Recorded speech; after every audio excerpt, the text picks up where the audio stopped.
Estás viendo Política TV.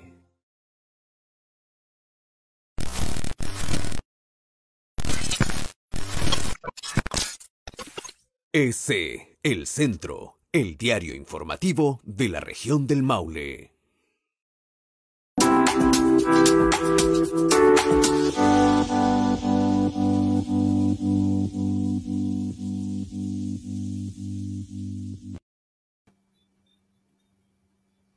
Hola, hola, buenas tardes, ¿cómo están? Bienvenidos a un nuevo capítulo de Corazón a Corazón. Por aquí, por las pantallas de Política TV.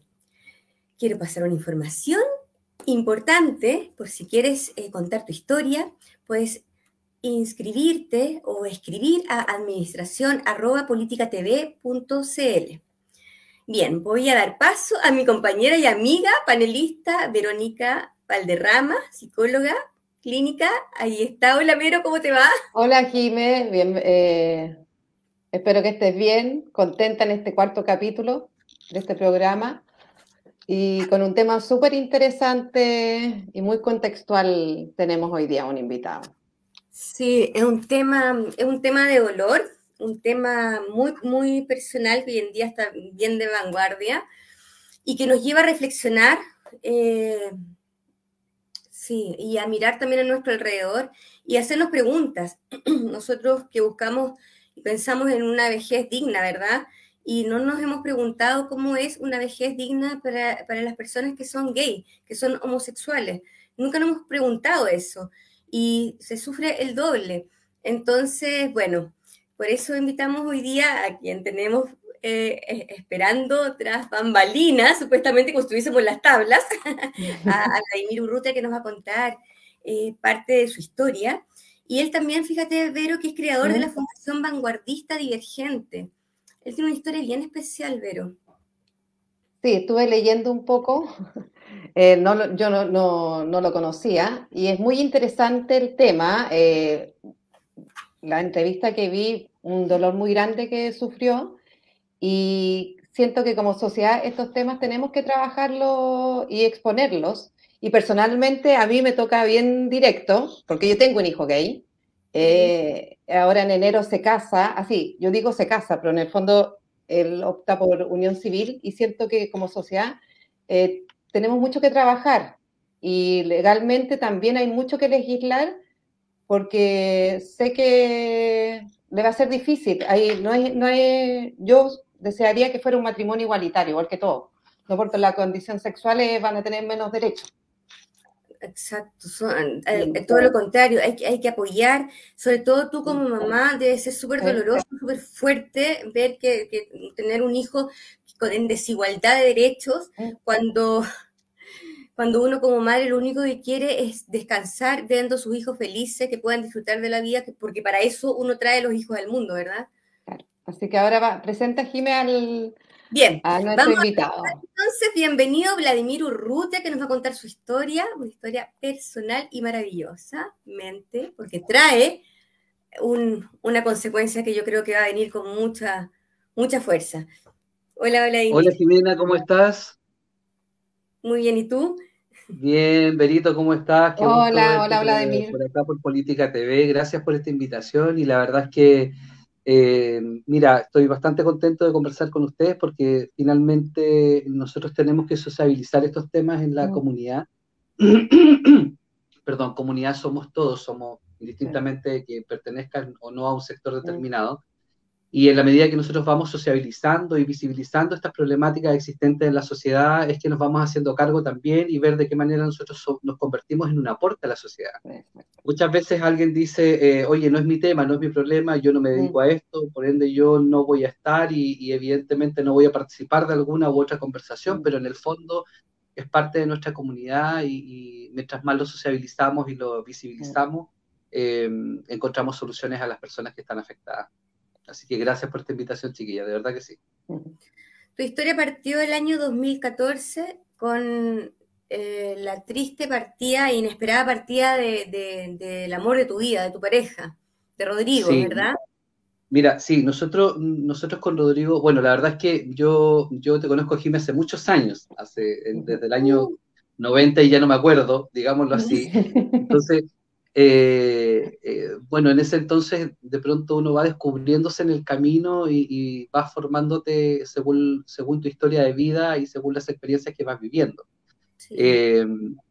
En algún momento de mi vida yo conozco a Rodrigo y empezamos una bonita relación. De hecho, fue una relación que nadie apostaba por ella, porque nosotros nos conocimos un día primero y a la semana siguiente prácticamente, o a los 10 días de ya estar conociéndonos, empezamos a vivir juntos. Sí. Entonces, esta convivencia en algún momento lo planteamos nosotros al inicio. Recién la primera semana conociéndonos dijimos, bueno, a lo mejor es muy pronto. Pero de alguna manera Rodrigo me dice, mira, yo prefiero conocer a alguien en el camino y no encontrarme con sorpresas después de que efectivamente era una manera que yo no sabía. Entonces yo prefiero conocernos al tiro. Y empezamos a convivir en la ciudad de Temuco y nos llevó una relación de casi 13 años con, bueno, de dulce y agraz, como todos los matrimonios. Y empezamos un camino bien difícil. Yo era invisibilizado dentro de mi orientación sexual, salí del closet a los 18 años. Y sin embargo yo tenía que decir que era el hermano de Rodrigo, el hermanastro. Entonces, porque también había un componente familiar y social importante. Rodrigo era hijo de madre soltera, entonces además la señora era muy católica, entonces tenía un entorno familiar medio complejo. Entonces había un tío que no sabía de la orientación del sobrino. Entonces finalmente yo pasaba como el hermanastro para todo el mundo.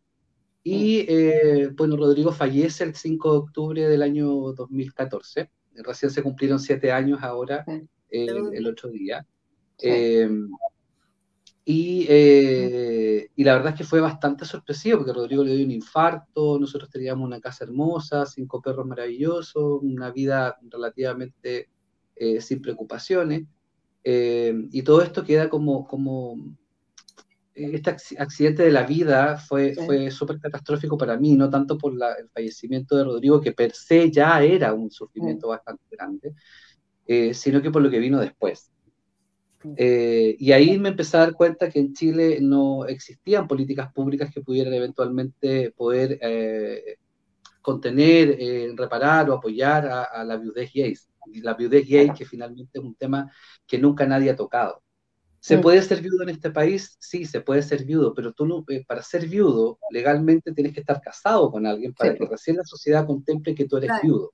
Exactamente. Por ejemplo, si hay una persona que vivió 20 años con otra persona, una pareja heterosexual, y uno de ellos fallece la señora, por ejemplo, no tienes la condicionante de viudo porque no estás casado.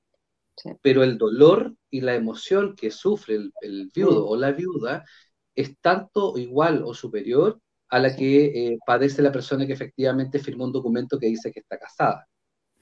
Las emociones, no sé si Verónica por ahí me equivoco, las emociones no saben de papeles, las emociones afloran. Nosotros no vamos a firmar un documento, claro. Entonces yo soy tan viudo como el otro. Entonces al fallecer mi pareja, igual fue súper doloroso, porque imagínate, yo para el mundo en algunos sectores era el hermano de Rodrigo o el primo de Rodrigo.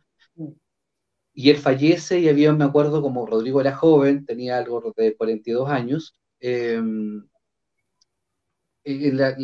todas las muertes de personas que son sanas y jóvenes se someten a una ¿cómo se llama? Una autopsia, hay un certificado médico después y tal, pero había un carabinero en la puerta de mi casa, en la puerta de mi dormitorio, con Rodrigo tendido en el dormitorio, y para mí eso fue súper doloroso, porque son momentos que son tan específicos que tienes para poder despedirte de la persona y decirle que porque te fuiste, o llorarle, o patearle, o decirle, puta, ¿por qué me dejaste solo? Y ese momento yo no lo tuve porque yo no era nadie.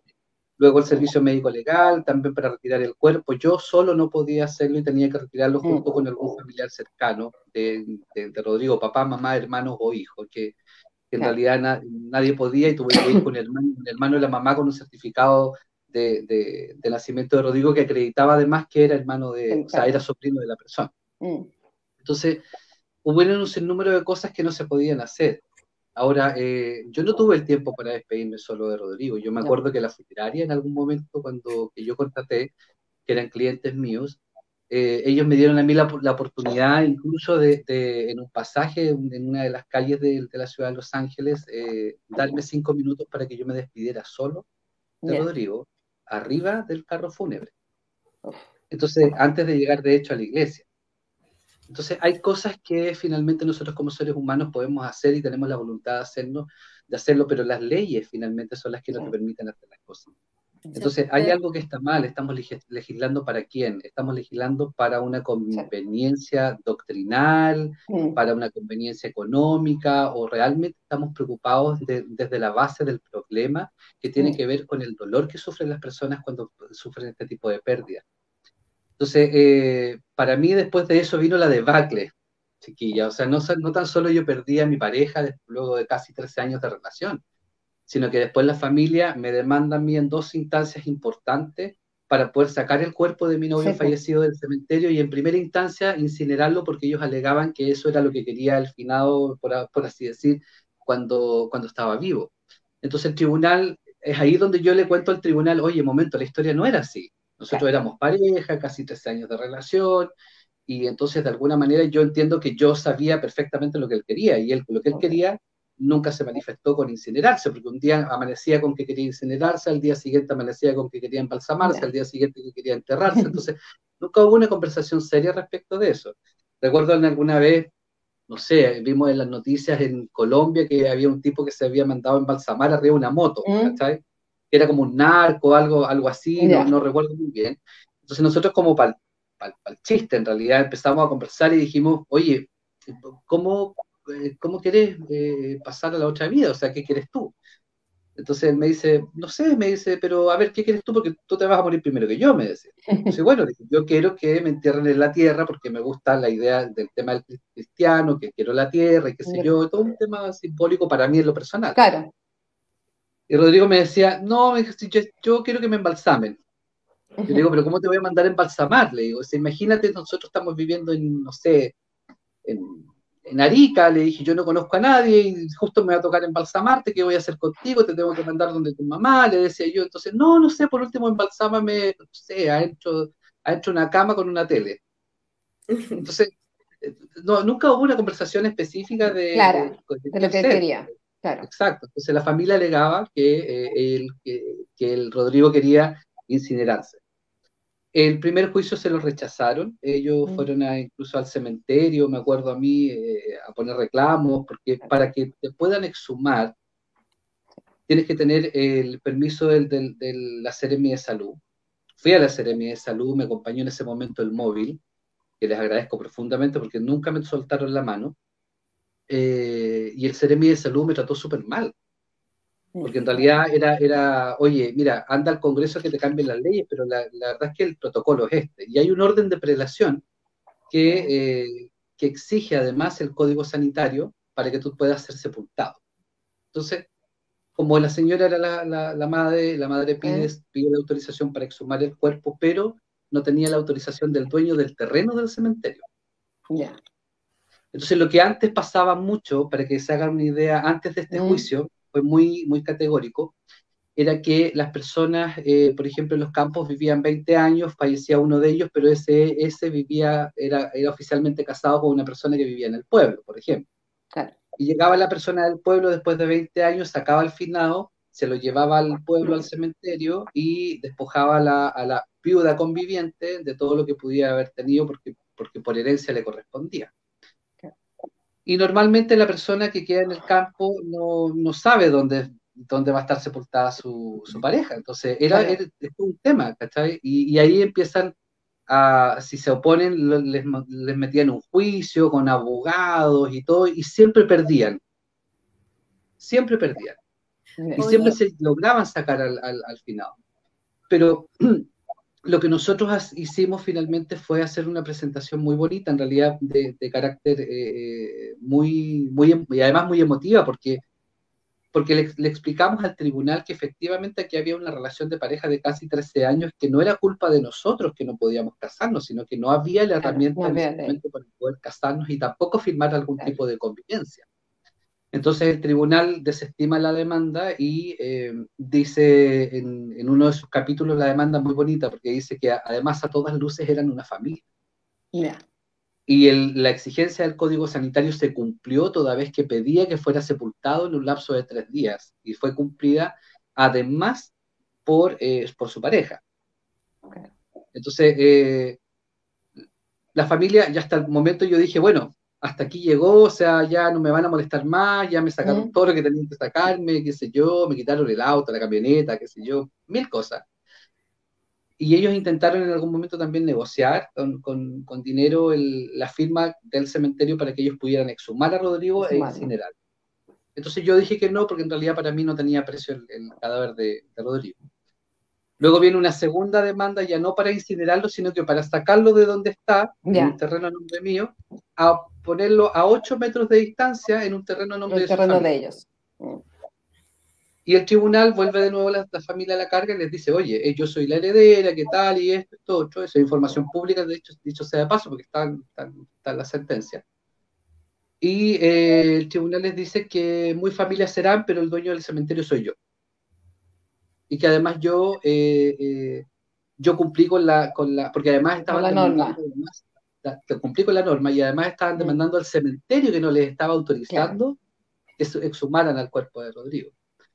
Entonces, entre pito y flauta finalmente fueron como 3 años en general de las dos demandas. A mí me rechazaban las licencias psiquiátricas, tuve una depresión severa durante 3 años, 3 intentos de suicidio. Eso, Vladimir, ¿en qué momento pudiste tú vivir ese proceso de duelo? Porque con todo esto, ¿cuándo fue ese momento? Lo que pasa es que el duelo tiene varias connotaciones, porque en realidad no hay un modo y no hay un tiempo de duelo. No existe. Y de hecho tú puedes pasar toda la vida en un duelo tapado, por así decir, y nunca lo vas a vivir. Y a lo mejor no te vas a dar cuenta, pero cuando tengas 70 años, recién ahí vas a poder vivir el duelo que te corresponde como ser humano. Claro, lo que pasa es que en una situación, por ejemplo, en un matrimonio heterosexual, a ti te permiten esto te permiten vivir un proceso de dolor, de rabia, de frustración. Es un proceso normal, porque hay diferentes pasos. Ahora que el paso que viene primero, después, depende de cada persona. Pero tú, sin embargo, por ser una persona gay, no ser heterosexual, ser homosexual, con una pareja, un conviviente que no estaban casados, no te dieron esa oportunidad de vivir ese proceso de dolor. Por eso te pregunto, ¿en qué momento tú viviste?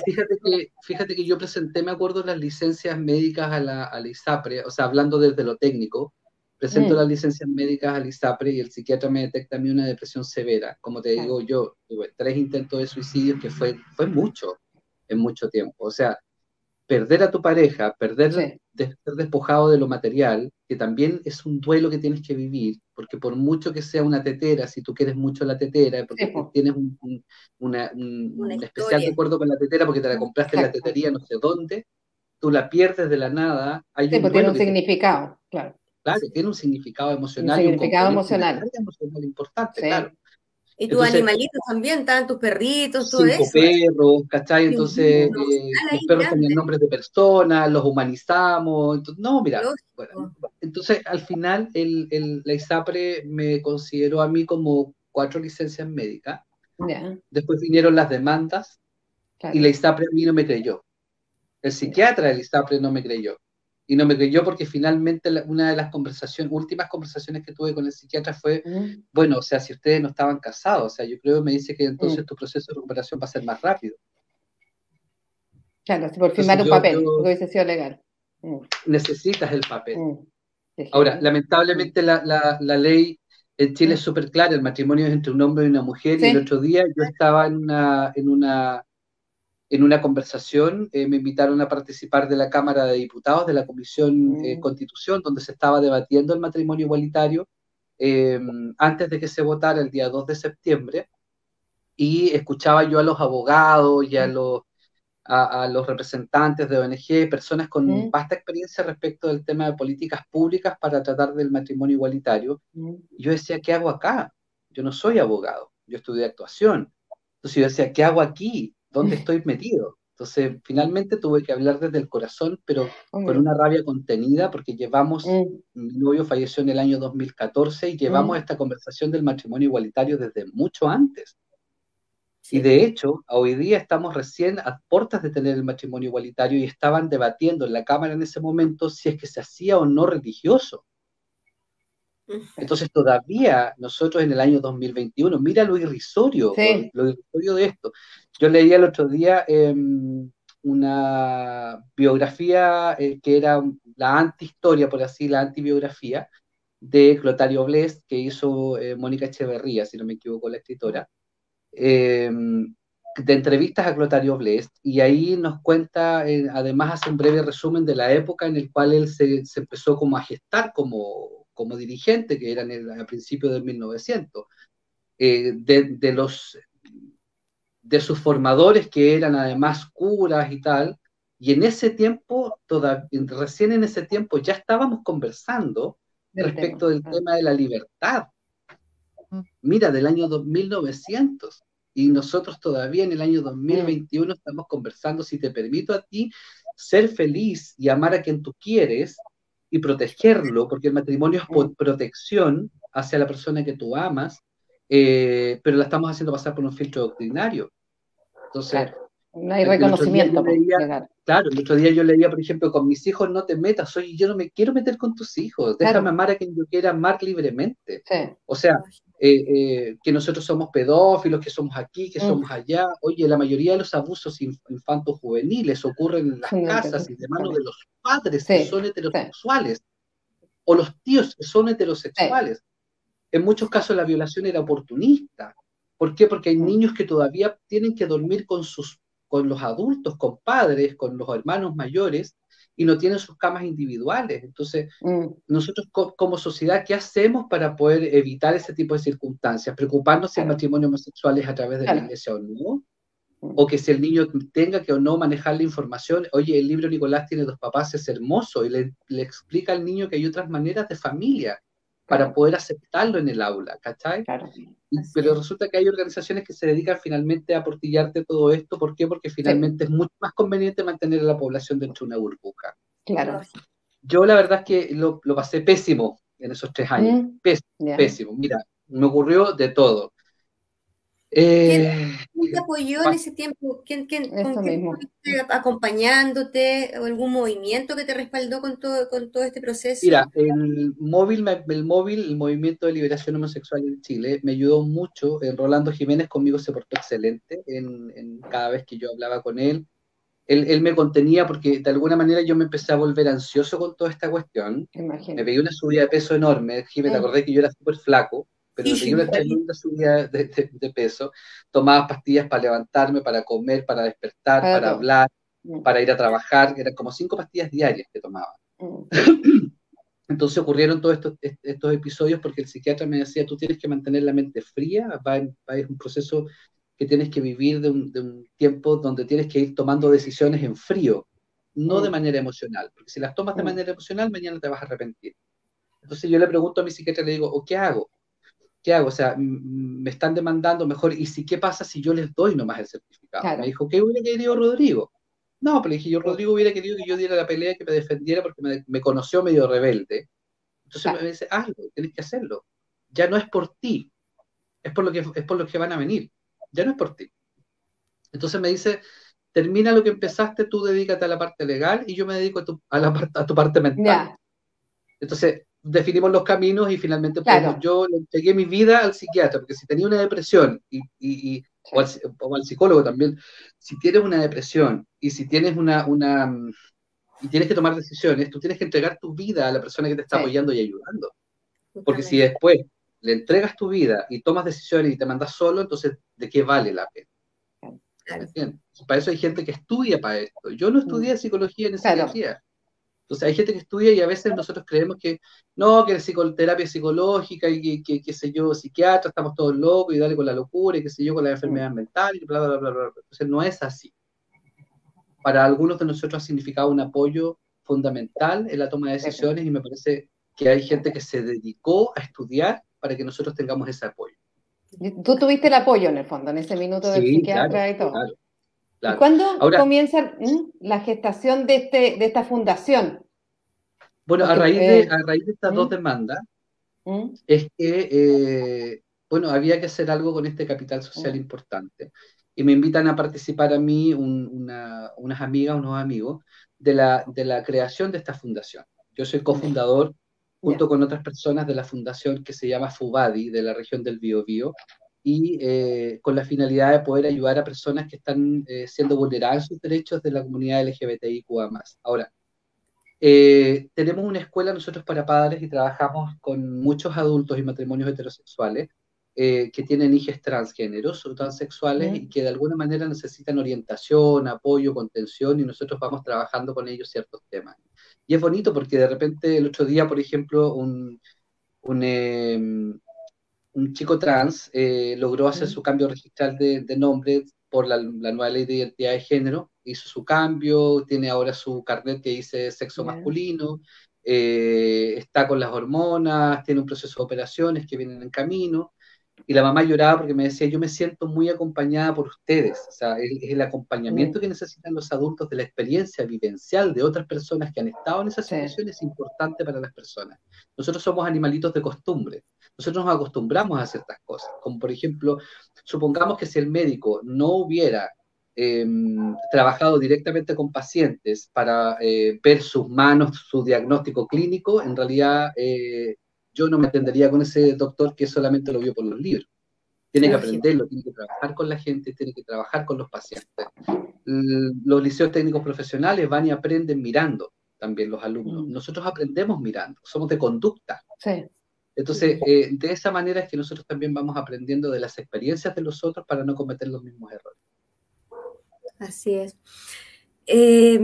Dijiste varias siglas, el nombre de la fundación, todo lo puedes repetir y explicar un poco por qué nació el nombre. Sí, mira, FUBADI es la Fundación Vanguardista Divergente, ¿ya? La Fundación Vanguardista Divergente, porque nosotros somos vanguardistas dentro de la región del Biobío y somos bastante divergentes en realidad, somos bastante variopintos, digámoslo así también. Entonces, por eso nos quisimos llamar así Vanguardista Divergente.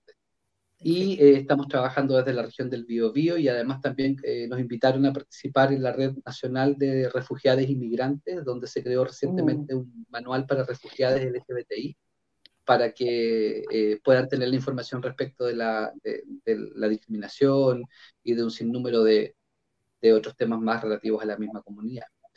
LGBTI es una sigla internacional que se menciona para referirse a la comunidad, ¿ya? A la comunidad específica. La L es de lesbianas, la G es de gay, la B es de bisexuales, la T es de transexuales, transgéneros, la I es de intersexuales. Eso, intersexuales, eso primero que lo escucho. ¿Cómo? Intersexual, intersexual, no sé lo que Mira, es un la intersexualidad, la verdad es que es fisiológica, es física, no es mental. La intersexualidad son personas que tienen ambos sexos, tienen ambos aparatos reproductores. Tú sabes que eventualmente nosotros en el embrión somos todos mujeres. Y según el tamaño de tu órgano reproductor es que tú vas a ser hombre o vas a ser mujer. Si tienes el, digamos, clítoris a lo mejor muy pequeño, probablemente te estás formando como mujer y tienes mucha más producción de hormonas femeninas. Ahora, si tienes cierto tamaño más grande, se va a transformar en un pene. Sin embargo, los intersexuales tienen los dos genitales. También como tienen los dos genitales, lo que pasaba antes, de hecho, bueno, a mí yo creo que también pasa ahora, pero no lo vamos a saber en realidad. No andamos pidiéndole a la gente que se baje los pantalones para conversar con ellos. Claro. Pero lo que pasaba antes, por ejemplo, que se hacía según la medida. O sea, si tu clítoris medía, por darte un ejemplo, 2 centímetros, eras hombre. ¿Cachai? Y te dejaban como hombre, porque tenías un clítoris muy grande. Entonces, ¿qué es lo que hacía el médico? Te cosía y te hacían la bolsa del prepucio y te lo dejaban como pene. ¿Ya? Entonces, pero finalmente... Y eso lo decidía el médico, no la persona. Lo decidía el médico. Ya. ¿Cachai? Muy escasamente se lo preguntaban a los padres. Sí, porque cuando le decían al padre, ¿sabes qué? Tenemos un problema de intersexualidad, porque viene con los dos géneros, o sea, con los dos sexos, entonces, ¿qué? ¿Ustedes querían un niño? Sí, queríamos un niño. Entonces, bueno, que se haga su voluntad, señora, usted va a tener un niño. Entonces no le preguntaban al paciente, que en Claro. este caso dependía de los padres. Fíjate que hubo un psicólogo en Estados Unidos, no sé, Berito, a lo mejor tú manejas más información técnica que yo, que este psicólogo en Estados Unidos, de hecho, fue muy premiado, la Liga de Psicólogos en Estados Unidos lo premió y todo, y él tuvo un proyecto de conducta que agarró a dos gemelos, que era un hombre y una mujer, y a la mujer la castraron los médicos para convertirla en hombre. Entonces habían gemelos que eran dos hombres. ¿Cachai? Entonces, él postulaba, el psicólogo, a que con la conducta heteronormada en su entorno y con eso, o sea, con la heteronormada en su entorno, él iba a hacer que esta persona tuviera un desarrollo normal como heterosexual masculino. ¿Cachai?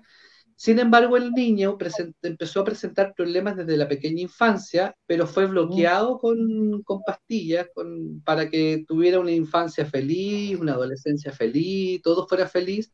Y en su informe, el psicólogo presentaba resultados maravillosos respecto del tema del comportamiento del paciente. Sin embargo, no contaba con la naturaleza, y la naturaleza hizo finalmente que se despertara esta inquietud del niño y empezara a manifestarse con gustos del género, de su otro género. Claro. Y ahí empezaron los problemas. Y el resultado fue que este paciente, bueno, dejó la escoba y tal, el médico perdió su licencia para trabajar en Estados Unidos y el paciente se suicidó. ¿Por qué? Porque finalmente nunca se pudo manifestar libremente con el sexo que él venía, que en este caso era femenino, ¿cachai? Claro. Porque él se sentía además extraño. En ese momento la heteronorma que lo regía era súper doctrinal, entonces no era posible que más encima hombre y le gustaran los hombres. Entonces era como raro, como extraño. Entonces termina suicidándose y con problemas de alcoholismo y todo.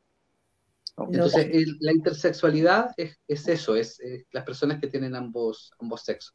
Ahora, no confundir sexo con género, que es distinto. Exacto. El género es totalmente distinto y siempre ha existido el género. Lo que pasa es que nosotros hemos bloqueado esa parte de género porque estamos acostumbrados a decir, por ejemplo, llenas un formulario y te dicen sexo masculino o femenino. Exacto.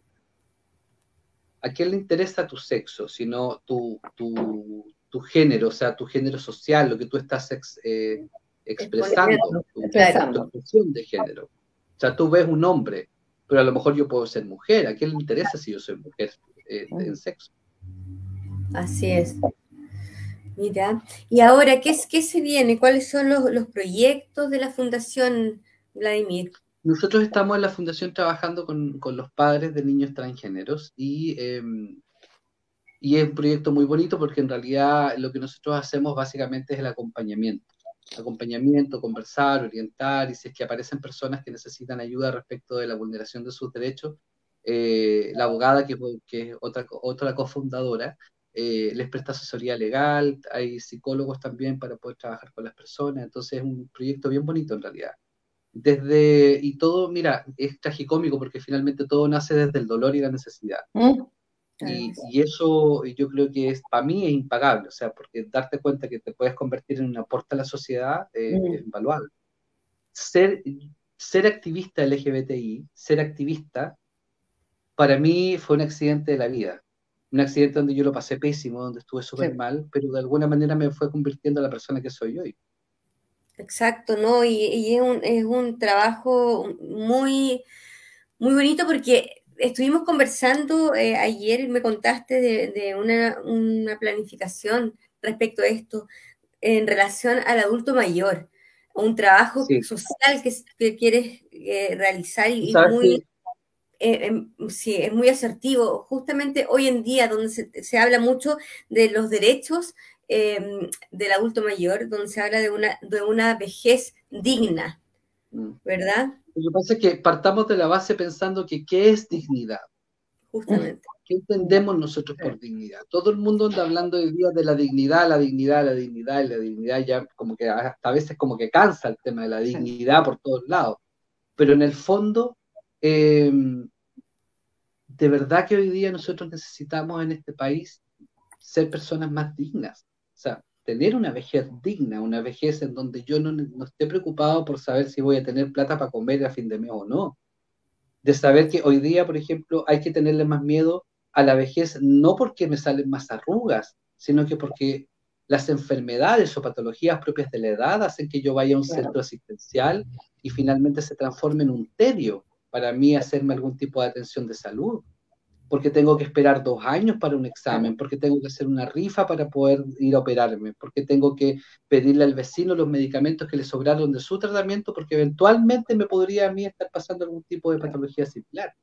Entonces hoy día la gente le tiene más miedo a envejecer, no por las arrugas, o sea, por la calidad de vida que tú vas teniendo en la medida que vas avanzando en la vida.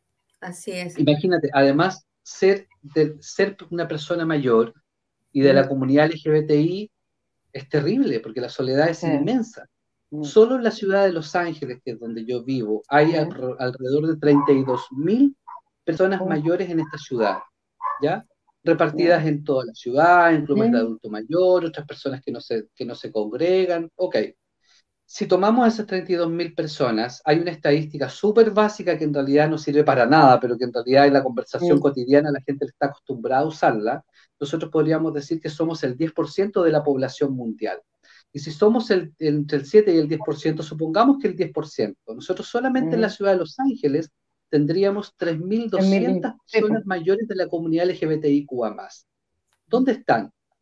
¿Quién se hace cargo de ellos? Claro. ¿Quién se hace cargo de ellos?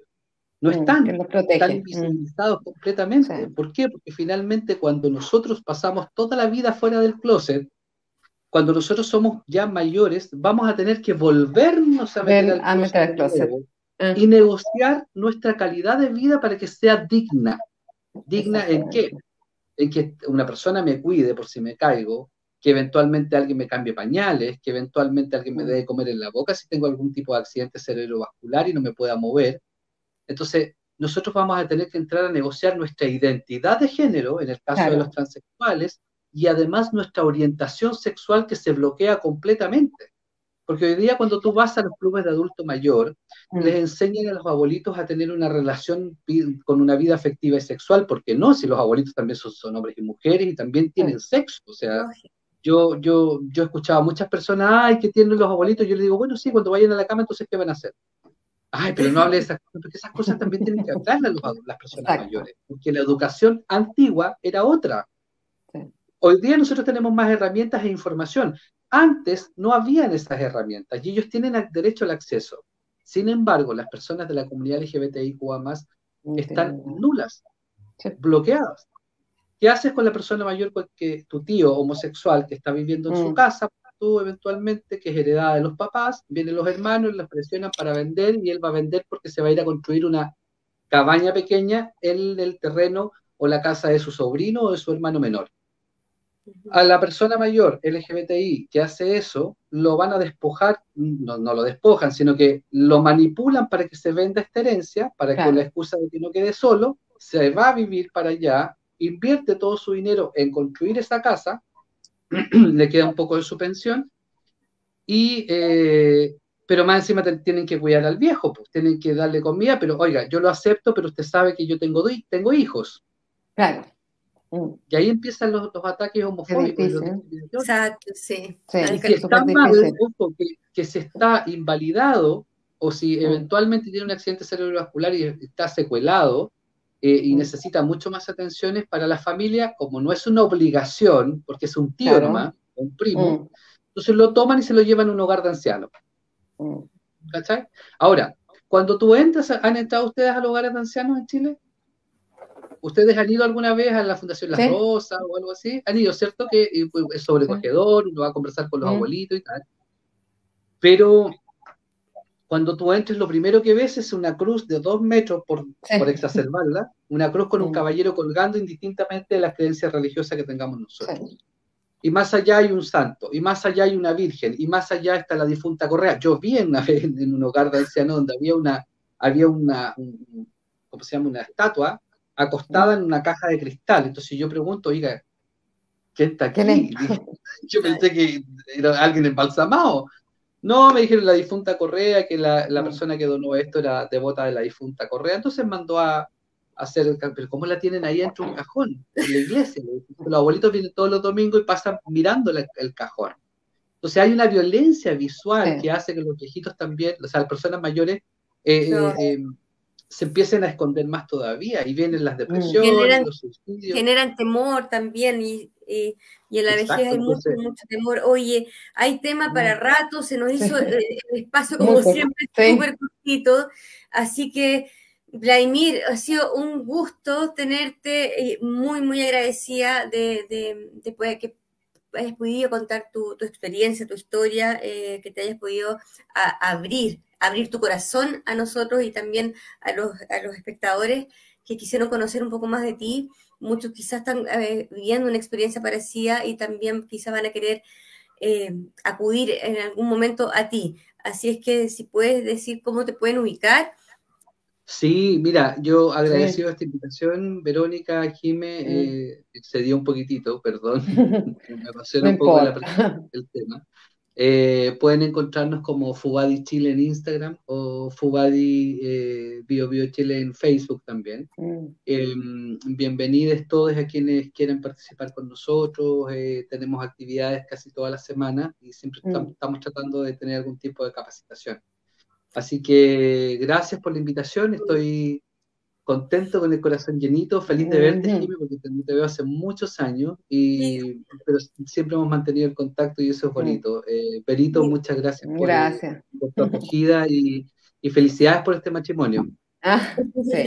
Oye, chiquillos, yo los quiero dejar invitados para la próxima semana, Vladimir. Tienes que estar a esta hora, a las 5 en punto, pegado a las pantallas de Política TV, por Instagram, por Facebook, por YouTube, por donde tú quieras, para ver este programa de corazón a corazón.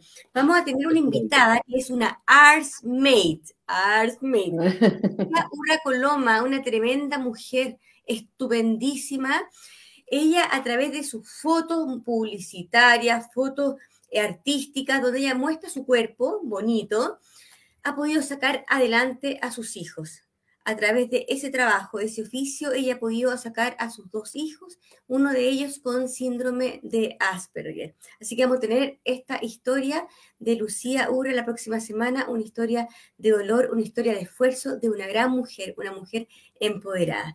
Bien, ha sido un gusto tenerlos nuevamente con nosotros y los invitamos entonces a escribirnos en administración@politicatv.cl. Verito, un abrazo. Cariños a ese novio maravilloso que es tu hijo y a tu otro hijo, a la familia también. Sí. Y Vladi, a ti, a tu familia, y que sigas haciendo todos estos trabajos maravillosos por este medio. Sí. Gracias por el trabajo de la fundación. De crecer, ¿verdad? Y tanta sabiduría que necesitamos. Bien. Gracias, que te vaya bien. Chao, chao. Chao. Chao, chao.